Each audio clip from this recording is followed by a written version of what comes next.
अरे इकडे तिकडे घुसू नका रे दुसऱ्याच्या घरात, शासन करती जमत बना यावरच्या थरात. चला दिल्लीला चला, चला दिल्लीला चला, चला दिल्लीला चला, चला दिल्लीला चला.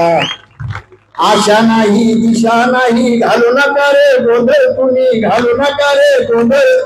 दिल्लीवरती बहुजनांचं जाऊ द्या रे वादळ, तुमचं जाऊ द्या रे वादळ.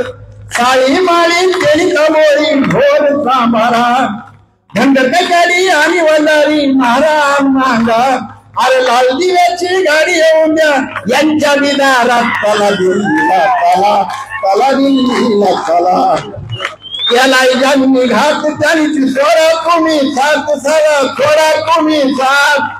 घाला कमरेत नाथ चाल्यांचे पाडा सारे दात, आता सारे सारे घात. समाजाचे वाटे केले चोरांनी जोरात, आणि गटाड्यावर बसून यांची काढा रे वरात. चला दिल्लीला चला, चला दिल्लीला चला. जागा आहे नाही तिकडे पाठीमागे ओबीसीला जागा आहे ना. नवीन ओबीसी असतील ती उभा राहा, जुने असतील ती खाली बसा. खाली नवीन असतील ती उभा राहा. नवीन बघा आले नवीन ओबीसी उभाच राहा. त्याचे जुने आहेत ते बसा बसा बसा. कोकरी बसा की बसा खाली.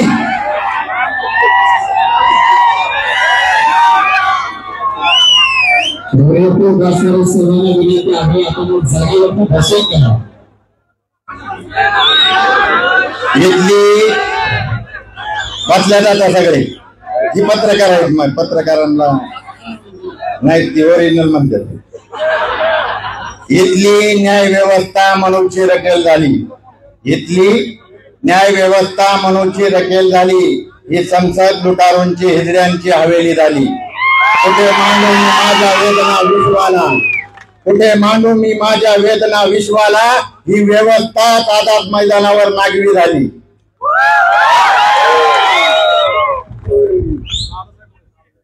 मुंबईला जे काही झालं, मुंबईला काही हे ओबीसीचा हे आहे. मी थोडा वेळ घेईल कारण ओबीसीला सर ओबीसीला त्या आरक्षणाचा अ आणि र माहित आहे, श माहित नाही. यांना फक्त पिंपळीचा सरपंच बदललेला माहित आहे. पिंपळीचा सरपंच नवीन ओबीसी झाला ना, आहे ना. बारामतीवाले आहेत का नाही? खरं आहे ना. बारामतीतल्यांना विचारतो आहे का नाही खरं. आता सगळीकडे तुम्हाला असंच होणार आहे. आता इथं माझ्या अगोदर जी भाषण करत होती त्यांच्या थोडा संदर्भ घेऊन मी बोलणार आहे, परंतु आरक्षणाचा थोडा इतिहास तुम्हाला सांगणार आहे.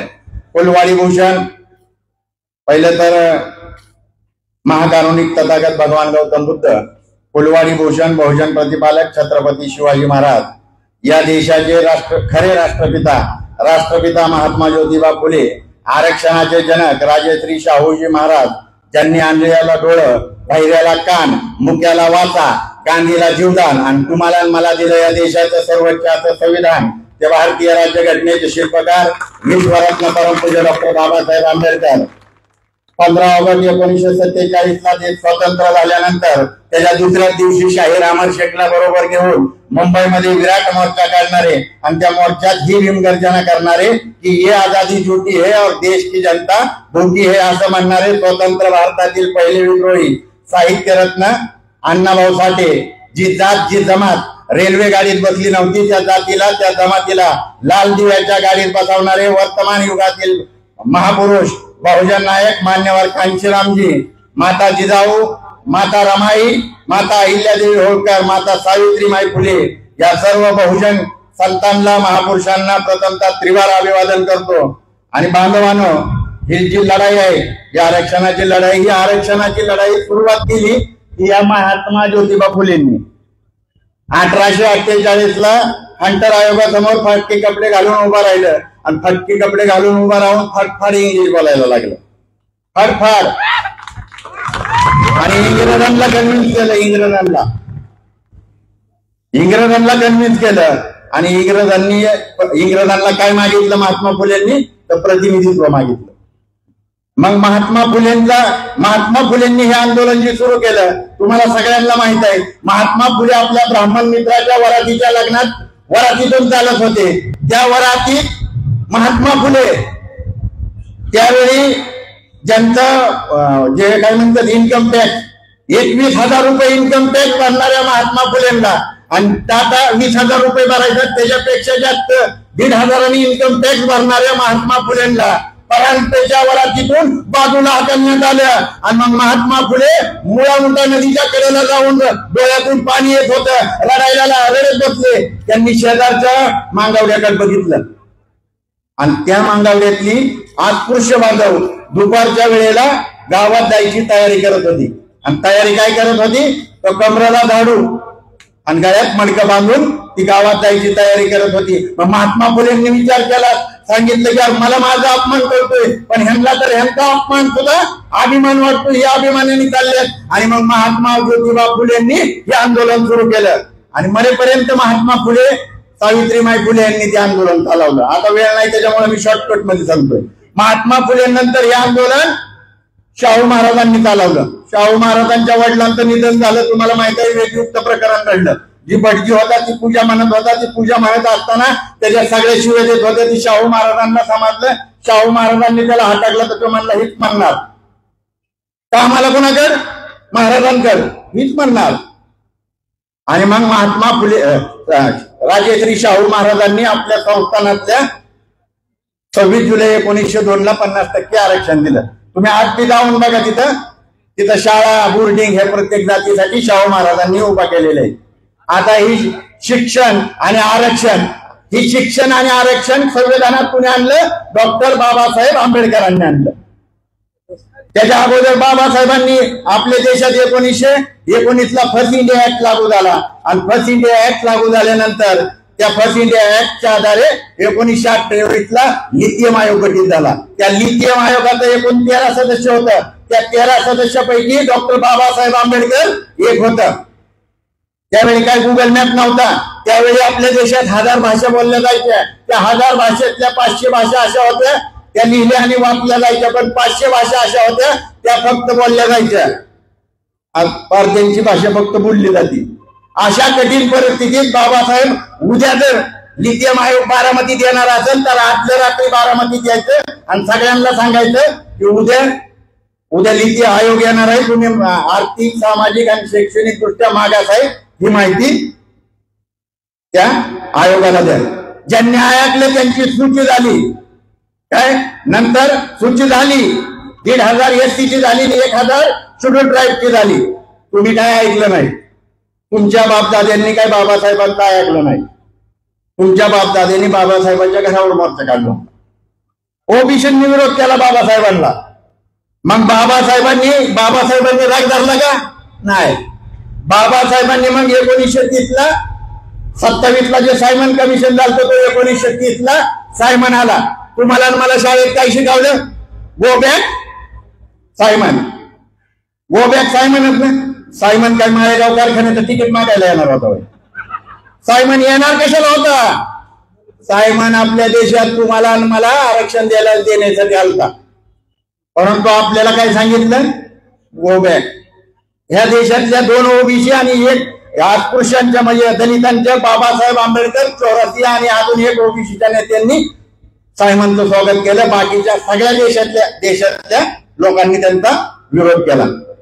आणि मग 1931 ला पहिली राऊंड टेबल कॉन्फरन्स झाली. त्या राऊंड टेबल कॉन्फरन्स मध्ये बाबासाहेबांनी हक्क अधिकार तुम्हाला मला मिळवून आलं. जसं गांधी पहिल्या ह्याला गेलं नव्हतं, मोहनदास करमचंद गांधी पहिल्या राऊंड टेबलला नव्हतं, दुसरी राऊंड टेबल कॉन्फरन्सला गांधी गेलं. इकडं भगतसिंगला फाशीला जाऊ दिलं, पण तिकडं गेलं आणि तिकडं तुम्हाला मला मिळणारा जे हक्क अधिकार होता त्याच्या विरोध करायसाठी गेलं आणि त्यांनी विरोध केला. परंतु बाबासाहेब प्रखंड पंडित होते. आता तुम्ही बघितले असेल काही ह्याच्यावर पोस्ट टाकतात, आम्ही आरक्षण कशासाठी मागतोय, शिक्षणासाठी, नाही तर तुमच्या 7 पिढ्या आमच्या बरोबरी. बाबासाहेबांच्या एकट्याच्या डिग्री एवढे तुमच्या 70 पिढ्याच्या वाचून तोंडाला देतील.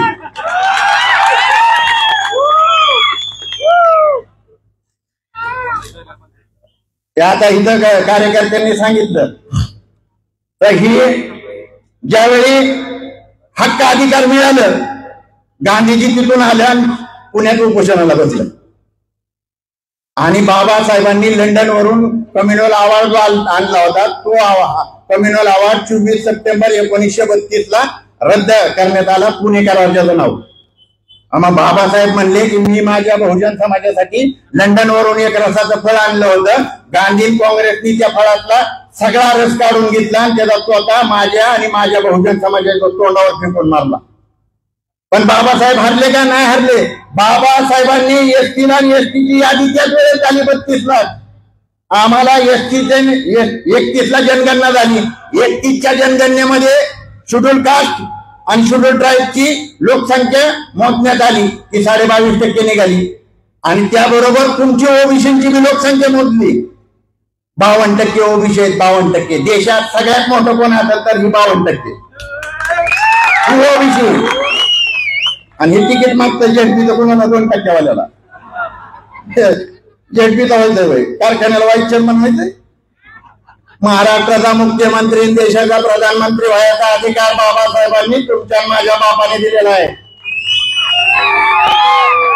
बापाला बाप म्हणा की कुणाला बी साहेब म्हणताय, कुणाला भाऊ म्हणताय.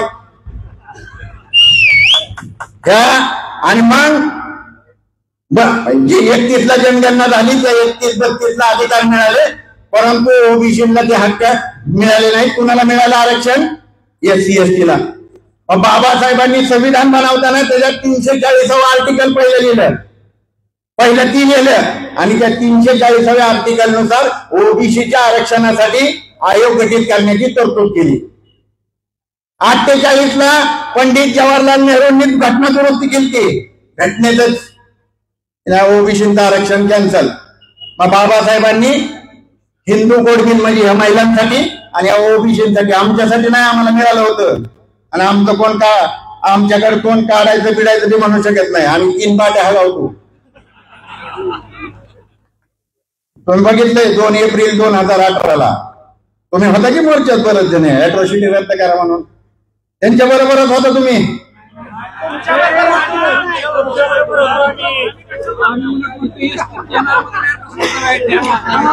आणि मग नाही मी मोर्चाचं सांगितलं आपलं तसलं किती मोर्चा करा आम्हाला काय फरक पडत नाही. दिल्लीला जाऊन संसदेत जाऊ देऊ का? दिल्लीच्या संसदेच्या गेटवर जाळायची ताकद ठेवतो बाबासाहेबांच्या अवलादे. तुम्हाला तुमची ताकद कळा नाही, तुम्हाला तुमचा बाप कळा नाही. 48 ला घटना दुरुस्ती झाली. आता सगळे म्हणतात मद्रासला 78% महाराष्ट्रात. मद्रासचं कसं आलं? पेरार रामेश्वर बघा. बाबासाहेबांनी ओबीसीच्या आरक्षणासाठी राजीनामा दिला आणि बाबासाहेब आंबेडकर देशभरात ओबीसीची संमेलनं घ्यायला लागली. बाबासाहेब, मी धनगर समाजावर माझा एवढा जीव काय माहितीये का? बाबासाहेबांची जगात सगळ्यात पहिली मिरवणूक कोणी काढली असेल तर या बारामतीच्या धनगरांनी काढली. गोपनी वाद्याची देवकाते आमच्या. आता मी सर हा दाहीगुडे हरिपिराजी दाहीगुडे गुरुजी जे आहेत ना ते माझ्या घराच्या समोरच राहायचे. आपण जाणार आहे, तुम्हाला शिदोरी केली मी तिथं. आम्ही चालणार आहे, मी खाणार पण नाही.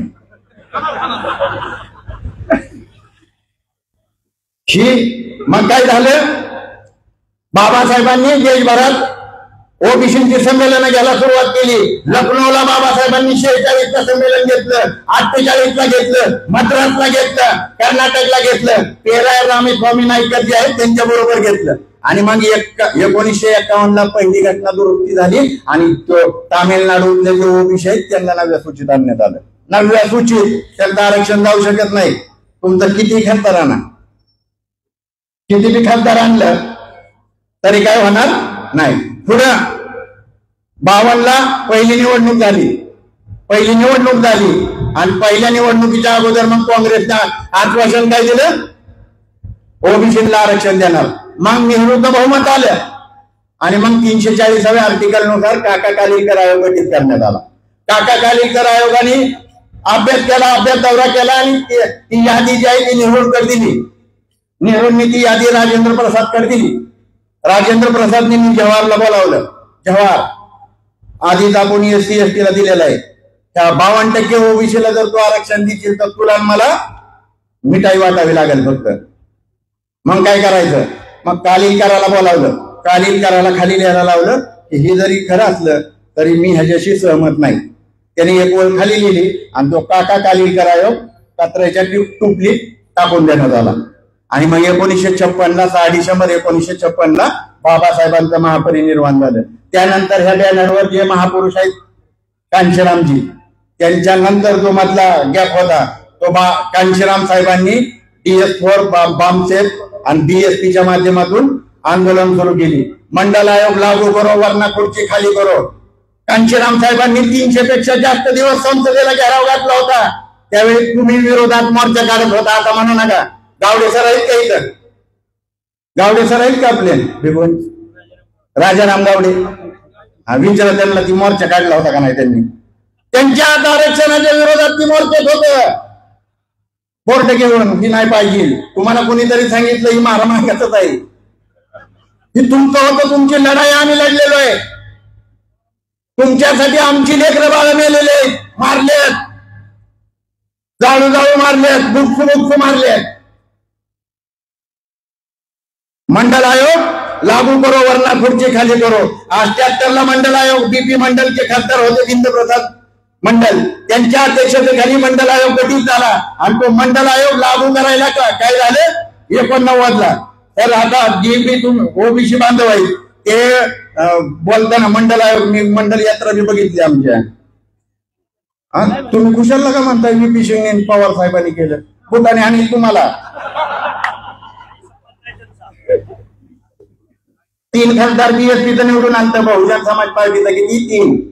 आणि VP सिंगनी कांशीराम साहेबांना सांगितलं की 3 तुम्हाला कॅबिनेट मंत्रीपद देतो, गृहमंत्रीपद देतो, ह्याच्यात या सत्तेत. कांशीराम साहेब म्हणले नाही, माझ्या 3 अटी आहेत. पहिल्या अट डॉक्टर बाबासाहेब आंबेडकरांना भारतरत्न द्यायचा. दुसरी अट मंडल आयोग लागू करायचा. आणि तिसरी अट मंडल आयोगाच्या विरोधात लालकृष्ण अडवाणींनी जी रथयात्रा काढली ती रथयात्रा थांबवायची. आणि या 3 मागण्या मान्य केल्या. मग पाठिंबा दिला. आणि ज्या दिवशी VP सिंग सरकारनं मंडल आयोग लागू केला त्या दिवशी भाजपाने BJP वाल्यांनी बाहेरून दिलेला सपोर्ट काढून घेतला. मग आता BJPने काढून घेतला आणि ओबीसीचं चांगलं करणारी तर हे काँग्रेसच्या अवलाद असतात ना, ह्यांनी सपोर्ट देत होता. ह्यांनी का नाही दिला? दोघं एकाच बापाच्या अवलाद आहेत. एक मावशीचा आहे आणि एक चौकीचा आहे. आणि तुमचा निळा झेंडा आहे. निळा पिवळा तुम्ही घरी जाऊन कलर मिक्स करा, डेंजर होतो. लाल कलर होतोय, लाल होतो एकदा दाखवू ना. म्हणून बांधवांनो, ही जी आंदोलन आहे ही आंदोलन आता काय, आता त्या दिवशी मी 2 मिनिटं घेतो फक्त. त्या दिवशी ह्याच्यावर काय झालं त्या आझाद मैदानावर मी टीव्हीवर बघत होतो. दुपारी 2 वाजता टीव्हीवरती काय हे झालं, कोर्टाने, मुंबई हायकोर्टाने जरांगेंचं आंदोलन बेकायदेशीर ठरवलं. बेकायदेशीर कारण कोर्टाने एका दिवसाची परवानगी दिली ती 9:30 पासून 6 वाजेपर्यंत. 2 दिवसाची कोणी दिली त्यांना? कोणी? तुमच्या लाडक्या भावानी, लाडक्या भावानी ती. आणि मग कोर्टाने 2 वाजता ते आंदोलनच बेकायदेशीर ठरवलं. कोर्ट जेवणाला उठलं आणि जेवणाला उठल्यानंतर कोर्टाने सांगितलं की जेवण झाल्यानंतर हे जेव्हा आपण परत चालू करू. 3:07 शिवेंद्रराजे विखे पाटील, ते भाजपचे हे 2, एकनाथ शिंदेचा उदय सामंत आणि मलेदा गँगचा पत्तेवाला जो कोकाटे रमेवाला ही आली. आता मुंबई हायकोर्टाने जे आंदोलनच बेकायदेशीर ठरवलंय त्या बेकायदेशीर असणाऱ्या आंदोलनाला कोर्टाने बेकायदेशीर ठरवलंय. त्याला GR देतात, त्यांच्या मागणी मान्य करायचा अधिकार ह्यांना कोणी दिला? ज्यांनी तिथे येऊन ती दिलंय त्यांनी कोर्टाचा अवमान केलेला आहे. कोर्टाचा अवमान आहे. कोर्ट 2 वाजता ते आंदोलनच बेकायदेशीर ठरवतं आणि 3:15 तुम्ही तिथे GR मान्य मान्य मान्य मान्य. हा केला पाहिजे ना, वकील आहेत की इथं, बरीच वकील आहेत, अण्णा आहे ती. कोर्टाचा अवमान केला म्हणून याचिका दाखल करा, तुम्ही दाखल करणार तुम्हाला सांगा, मी करतो. जर कोर्ट बेकायदेशीर म्हणताय त्याच्यानंतर आता ती काय ती काय काढलं ती गॅजेट आणि गॅजेटियर, गॅजेट आणि गॅजेटियर, आता त्याच्यातली जर माहिती सांगायला लागलो नाही तर पुन्हा कुणाला काय काय भेटेल त्याचा काही नियमच नाही त्या निजामांच्या गॅजेटर मध्ये. धनगर तर कुठल्या वर्गात जात्याल, कार्यक्रमात होईल यांचा. पण समाज ही जे कायदेशीर आंदोलनाच्या मागण्या कसं काय मान्य करताय. बरं तिथं बोलताना आता यांनी सांगितलं काय घातलं लाकूड ना, ती 2014 शारदा प्राण्यांवरच घातलं की ते अजून हा त्याला कोण फुटल्यात आता, आणि 3 मेट्रो सोडल्यात माग. 2014ची कॅबिनेटच व्हाय नाही अजून. फसवणूक. तर ही जी व्यवस्था आहे ही व्यवस्था बांधवांनो तुमच्या माझ्या विरोधातली आहे. तुमची माझी या देशात लोकसंख्या 85% आहे. तुम्ही कशाला दुसऱ्याला मागताय. खुर्च्या टाकून ठरवा ना, खुर्च्या टाकून ठरवू शकते का नाही ना. चेअरमन कुणाला बनवायचा, वाईस चेअरमन कुणाला बनवायचा, अरे आमदार खासदार मंत्री कोण बनवायचं हे ठरवण्याचा अधिकार तुमच्या माझ्या बापाने तुम्हाला मला दिलेला आहे. ज्यांची मतं नाहीत त्यांच्या पाठीमागे आपण आहे. मग आता मला चिठ्ठी मिळाली, मी एक थोडं गाणं म्हणतो आणि समाप्त करतो. अरे इकडे तिकडे घुसू नका रे दुसऱ्याच्या घरात, शासन करती जमत बना यावरच्या थरात. चला दिल्लीला चला, चला दिल्लीला चला, चला दिल्लीला चला, चला दिल्लीला चला. आशा नाही दिशा नाही घालू नका रे गोंधळ, तुम्ही घालू नका रे गोंधळ. दिल्लीवरती बहुजनांचं जाऊ द्या रे वादळ, तुमचं जाऊ द्या रे वादळ. साळी माळी केली कमोरी घोर सांभारा, धंडकडी आणि वंडारी महाराज मांगा. अरे लाल दिव्याची गाडी येऊन द्या यांच्या विदारात. चला दिल्लीला चला, चला दिल्लीला चला. याला निघात त्यांची सोडा तुम्ही साथ, सारा सोडा तुम्ही साथ. घाला कमरेत नाथ चाल्यांचे पाडा सारे दात, आता सारे सारे घात. समाजाचे वाटे केले चोरांनी जोरात, आणि गटाड्यावर बसून यांची काढा रे वरात. चला दिल्लीला चला, चला दिल्लीला चला, चला दिल्लीला चला, चला दिल्लीला चला. SC ST आणि OBC आणि मायनॉरिटी ह्यांचा जी बाबासाहेबांना आता हरक असला ना आपण, तर जी बाबासाहेबांनी वोट केलेलं आहे ते संसदेकर वोट केलेलं आहे, capture the temple of power. आणि तिथं सगळ्या चाव्या आहे दिल्लीला, आणि त्या दिल्लीला तुम्हाला मला मिळून जर आपण दिलो तर ती दिल्ली काय आपल्यापासून लांब नाही. मग कुणाला द्यायचं, कारण घनश्याम साहेब काय म्हणतात, साहेबांनी सांगितलंय एका ह्याच्यात ऐकलंय की देने वाले समाज में लाल पैदा होता है और मांगने वाले समाज में दलाल. म्हणून आपल्याला देण्यावाला बनायचंय. आपण ह्या देशात 100पैकी 85% आहे, म्हणून येणाऱ्या काळात आपण देणारं झालं पाहिजे आणि देणारा होताल. आम्ही सगळे आंबेडकरी समाज तुमच्या बरोबर आहे, तुमच्या बरोबर असणार आहे. आणि यांनी सांगितलं गोविंद देवकर यांनी फोटो लावला नाही, शाहू महाराजांचा लावला नाही, शाहू महाराजांचाच नव्हता तिथं. आणि अजून काही दिवसांनी शिवाजी महाराजांचा बी फोटो लावणार नाही, ती जरांग्याचाच फोटो लावून फिरते. आणि बाबासाहेबांचा फोटो काही गरज नाही. तुमच्या आता तुमच्याकडे आहेत ना, तुम्ही घ्या तुमच्याकडला बाबासाहेब दाखवा. आता इथं अण्णा आहेत, निळ घालून बदलत नाही, जाऊ कधी बदलत ना. त्याच्यामुळं ह्या बाकीचा ज्यांनी फोटो लावला काय लावलं काय. आमची 2-4 जण गेली तिकडे, ती पाकिटवाले. आता मी त्यांची पाकिटवाले आहे ती, आणि आमच्या अख्ख्या समाजाने त्यांना टाकून दिलेलं आहे. ती कोणाच्या अवलाद आहे ती माहित नाही. सुपारे देवंतर भुजबळ साहेब आणि हाके सरांवर बोलताल काळूराम चौधरी तुमच्या आईचा नवरा कोणता आहे ते सांगा.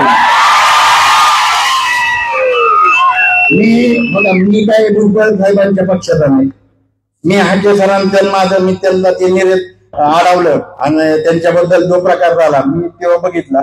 माझी बी वर गेली आणि मग मी निरेला गेलो.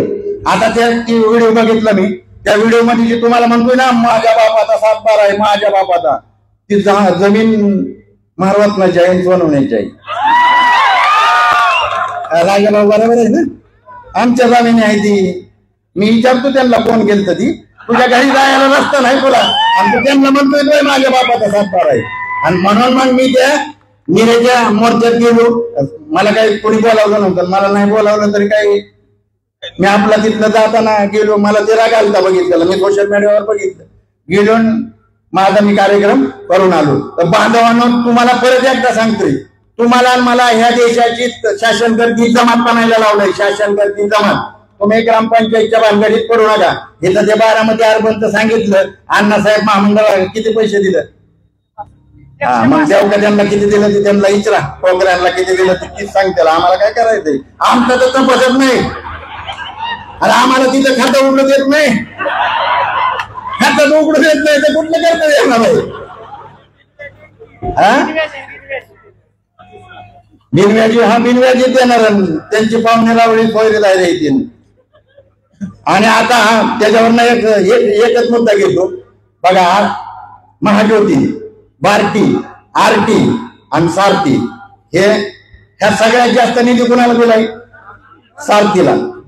आता नवीन एक मग काढा सुरटी आणि आमच्या सगळ्यांचं घ्यान त्याच्यात टाका आणि त्याला अध्यक्ष फडणवीस तू बन, नाहीतर दादाला बनव, नाहीतर त्या एकनाथ शिंदेला बनव.